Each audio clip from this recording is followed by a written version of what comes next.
जा सकता है। और अभी स्कूल हो, कॉलेज हो, विश्वविद्यालय हो, अभी केवल डिग्री लेना इतना ही महत्व का काम नहीं, तर हर विद्यार्थियों की बौद्धिक क्षमता बढ़ना चाहिए। और जिसकी बौद्धिक क्षमता बढ़ेगी वही विद्यार्थी आगे जाएंगे। और बालिकाएं इस संसार का उजास है। हमारे यहाँ तो स्त्री को शक्ति कहा गया है। ऐसा कहते हैं कि शिव है यदि शक्ति नहीं हो। पृथ्वी माता कहीं कहीं गई है, वो हम सबका भार सहन करती है। इसीलिए मैं कहता हूँ कि स्त्री शक्ति है तभी जीवन बना हुआ है, कहा भी गया है। यत्र नार्यस्तु पूजन्ते रमते तत्र देवता। जहाँ नारी की पूजा होती है वहाँ परमेश्वर का देखिए सहवास होता है, वहाँ वो आते हैं। या और अपने देश में तो नारी की पूजा ये हमारे परंपरा है। वो करके तो हमारे चतुर्भुज भी हमारे दिव्या है, अष्टभुज भी है, और सरस्वती, दुर्गा, अम्बा, लक्ष्मी, वैष्णवी ये सभी देवता है, ये सभी नारी के रूप है। और आज के नारी के रूप हमें उस देवता में दिखते हैं, वो देवता में दिखते हैं। हमारी परंपरा है, भारतीयों की संस्कृति है। और यह संस्कृति के साथ आप सब जुड़े हैं। आप सभी बालिकाएं शक्ति स्वरूपा है। आपको अपनी ताकत पहचानते हुए भविष्य की ओर आगे बढ़ना। स्वामी विवेकानंद जी ने कहा था, तुम जैसा सोचोगे वैसा ही बन जाओगे।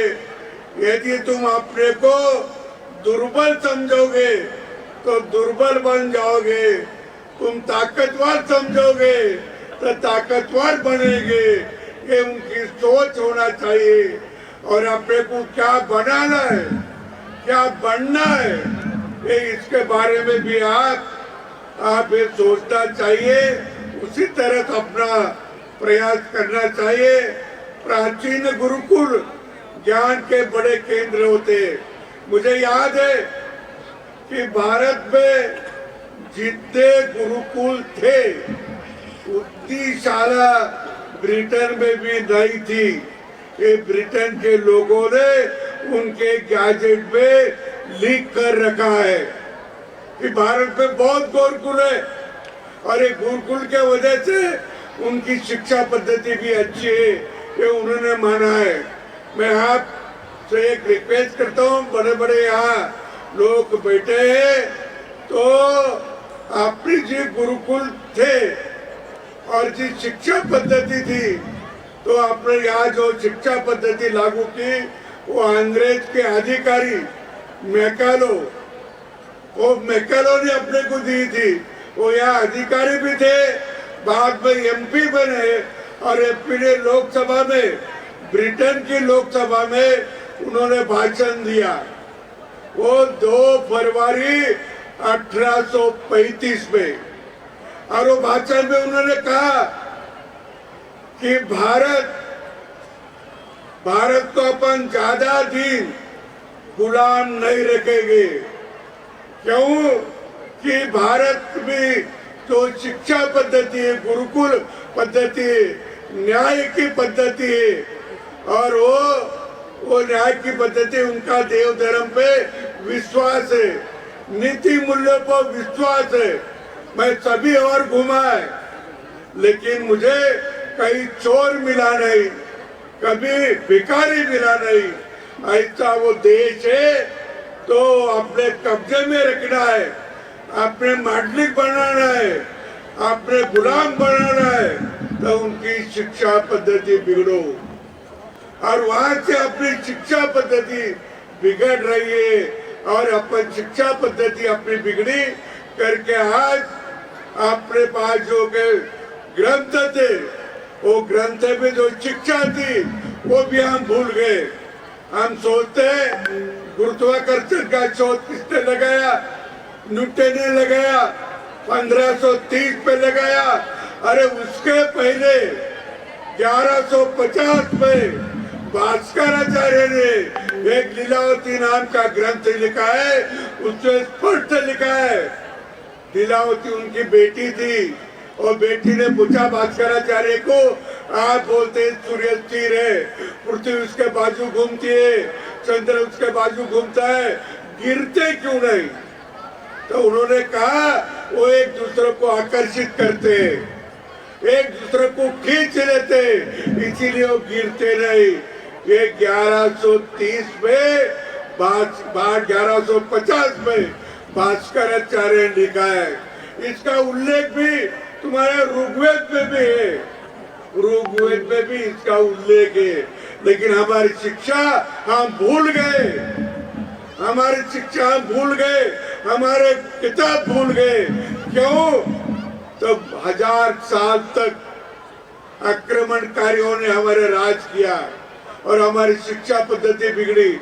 गुरुकुल हमारे बंद करवा दिए, हमारी शिक्षा पद्धति बंद करा दी और इससे हमारे पास लिखने वाले पढ़ने वाले लोग ही रहे नहीं।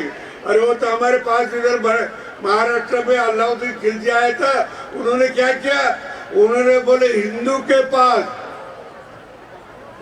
पास उनको 12 महीने खाने के लिए जितना फसल आएगा उतनी जमीन रखो, बाकी जमीन निकाल लो। उन्होंने यह भी कहा हिंदू के पास घोड़ा नहीं रखना। क्यों? कभी तभी तो घोड़े पे हाय करेंगे और अपने पे आक्रमण करेंगे, उनको घोड़े में बैठने की इजाजत मत दो। ये सारे प्रकार इस देश में आक्रमणकारियों ने किए, इसीलिए हमारी जो व्यवस्था थी व्यवस्था बिगड़ गई। इतनी अच्छी व्यवस्था, भारत के सोने की चिड़िया थी, भारत में समृद्धि थी, सब था, लेकिन बाहर के लोगों ने लूट लिया और यहाँ बेकार बना दिया।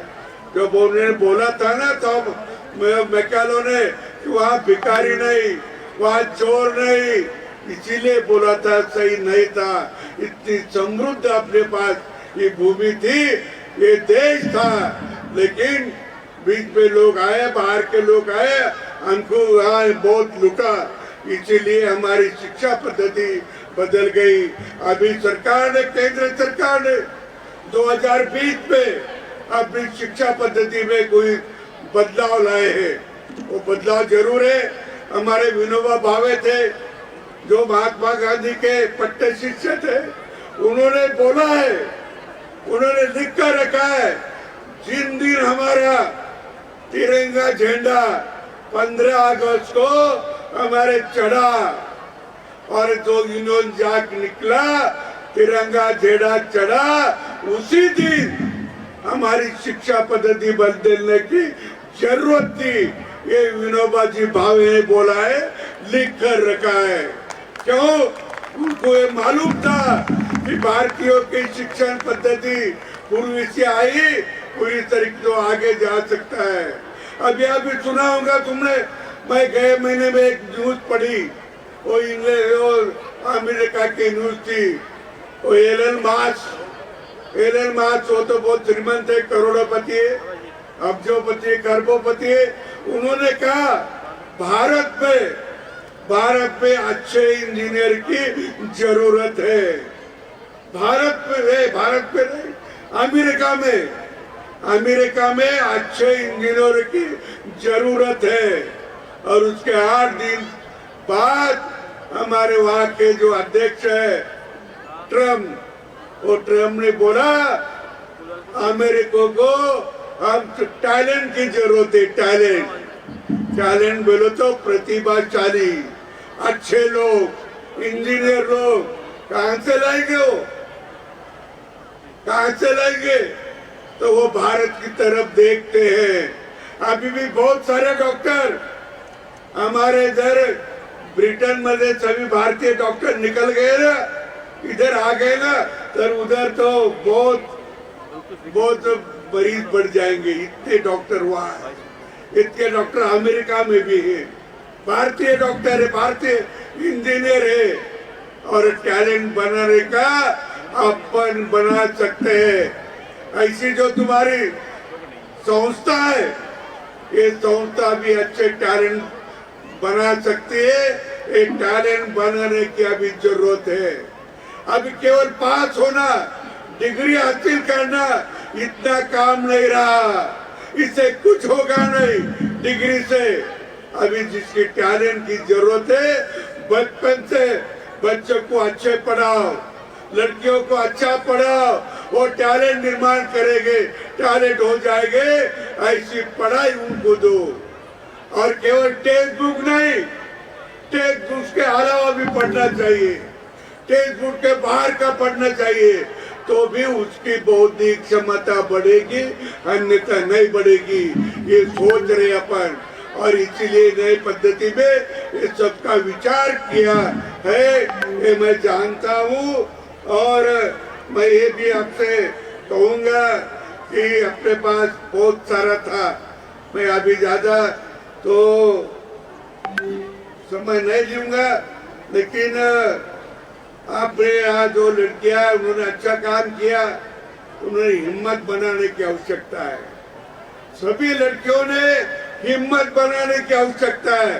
हम भी कुछ कम नहीं, हम भी कुछ कम नहीं।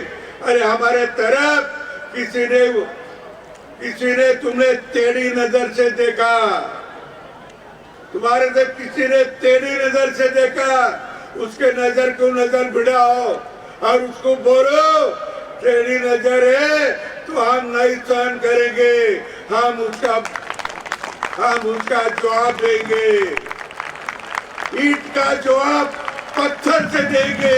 ये लड़कियों ने बोलना चाहिए, इनकी ताकत उनमें आना चाहिए। इनकी ताकत कब आएगी? मैं आज एक पेपर पढ़ रहा था, सवेरे सवेरे एक पेपर पढ़ा राजस्थान पत्रिका में, तो एक अजमेर में एक दुर्घटना घटी। हिंदुवादी महिला संगठन से जुड़ी थी छात्राएं, इसीलिए किया टारगेट। क्यों? हिंदुवादी महिला संगठन में जाना क्या गुनाह है, पाप है, क्या है? वो लड़कियां हिंदुवादी संगठन से जुड़ी थी करके उसको तुम टारगेट कर रहे हो। अभी नहीं चलेगा, अभी नहीं चलेगा। ये तो अतः भारत भूमि है, ये नहीं चलेगा, ये ध्यान में रखो। और वहाँ के लोगों को भी आप बताना चाहते हैं कि ऐसा मत कर लो, जो को भी हम वैसा ही उत्तर देने वाले हैं। अभी ऐसे बच्चे तैयार होते, ऐसे लड़कियां तैयार होगी कि तो नहीं सुनेंगे। तो पाप है क्या हिंदू संगठन में काम करना? और ऐसे हिंदू संगठन के लोगों को टारगेट करते होंगे तो हम भी जानबूझकर टारगेट करेंगे। ये भी अपने सोचना चाहिए, ये भी सोचना चाहिए। और ये तो तुम्हारी वीरों की भूमि है, राजस्थान तो वीरों की भूमि है। और हमसे यार हमको आप जो बता रहे ना, वो तो डरे हुए लोग हैं। डरे हुए करके तो वो दूसरे धर्म में गए, जो डरे नहीं वो आज हिंदू है। और जो डरे, जब डरे तो उधर गए, डर के गए। तो ऐसी स्थिति में आप ध्यान में रखना चाहिए। और ये बड़ी दुर्घटना जो है वो इससे हम नहीं चला देंगे, ध्यान में रखना। और मैं ये बात भी कहता हूँ कि आप सभी भाइयों बहनों को ये अभी वो दूसरा भी उसमें लिखा कि केसरिया रंग की कपड़े पहनकर जाना। केसरिया रंग, अरे केसरिया रंग हमारा वीरों का है, सामर्थ्य का प्रतीक है, शक्ति का प्रतीक है, त्याग का प्रतीक है, सभ्य का प्रतीक है। हमारे संस्कृति का प्रतीक है, हमारे देव धर्म का प्रतीक है केसरिया के रंग। उसको भी आप नाम रखते हैं। क्या सोच रहे हो? जो सोच है आपकी, ये सोच नहीं चलेगी, नहीं चलेगी, इतना ध्यान में रखो। और हमारे यहाँ जो यहाँ अच्छा एक कार्यक्रम हुआ, धनबाद जी ने, इंदू जी सोनी ने, महावीर जी ने और हमारे स्कूल के सभी शिक्षकों ने, हमारे यहाँ के पदाधिकारियों ने जो अच्छा काम किया, मुझे यहाँ बुलाया, यहाँ आने का न्योता दिया। और मैं ऐसे स्कूल में हमेशा जाता करता हूँ कि अभी स्कूल में, अभी जो स्कूल में अच्छा तरह से शिक्षा हो गई, तब आगे 20-25 साल में उसका रिजल्ट मिलेगा, 20 साल में उसका रिजल्ट मिलेगा।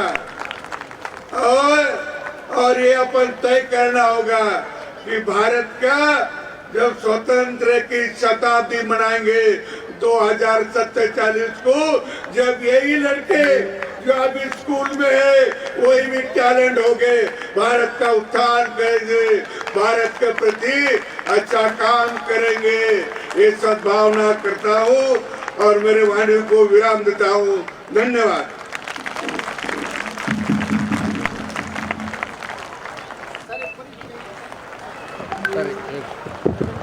Thank you for motivationals. Dear audience, kindly don't leave your seat. Now, I would request Secretary DSS Ranva sir and Revered Principal Ma'am to come over the dais and present the token of appreciation and gratitude to Honorable His Excellency Governor of State and our today's guest of honors.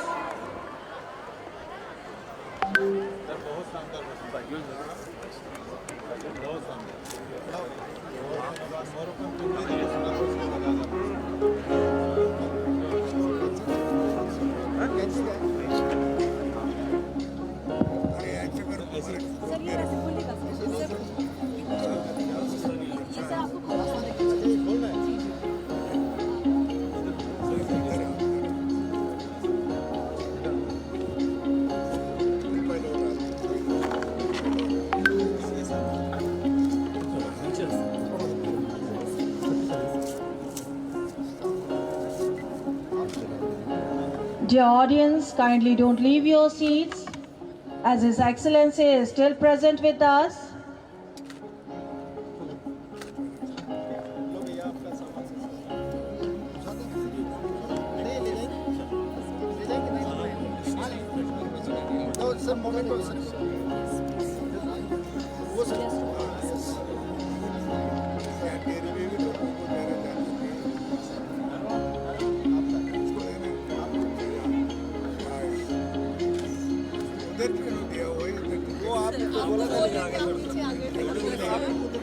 आप नीचे आ गए थे sir तब तो।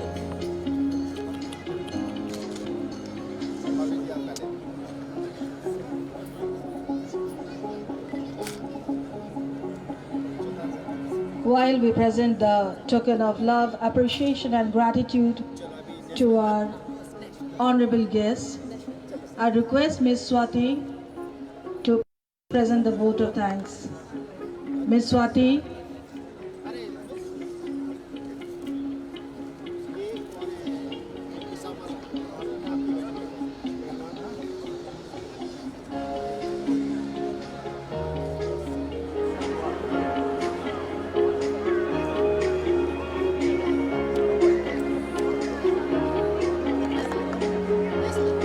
First and foremost, we extend our sincere gratitude to our esteemed chief guest, Honorable His Excellency Governor of Rajasthan, for gracing this occasion with his presence.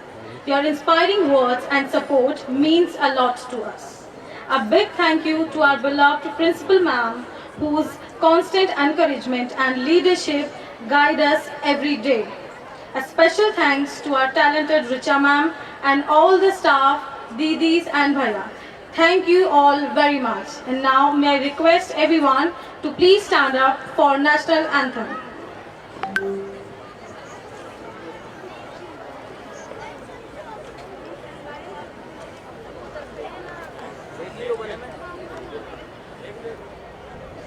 जनगण मन अधिनायक जय हे भारत भाग्य विधाता।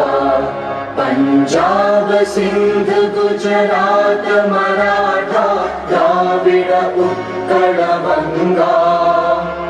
विंध्य हिमाचल यमुना गंगा उच्चल जलधि तरंगा। तव शुभ नामे जागे तव शुभ आशीष मांगे। गाहे तव जय गाथा जन गण मंगलदायक जय हे भारत भाग्य विधाता।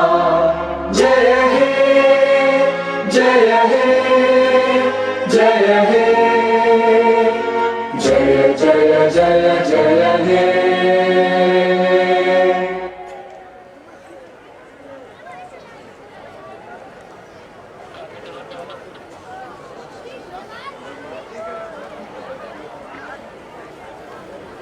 इनके वाला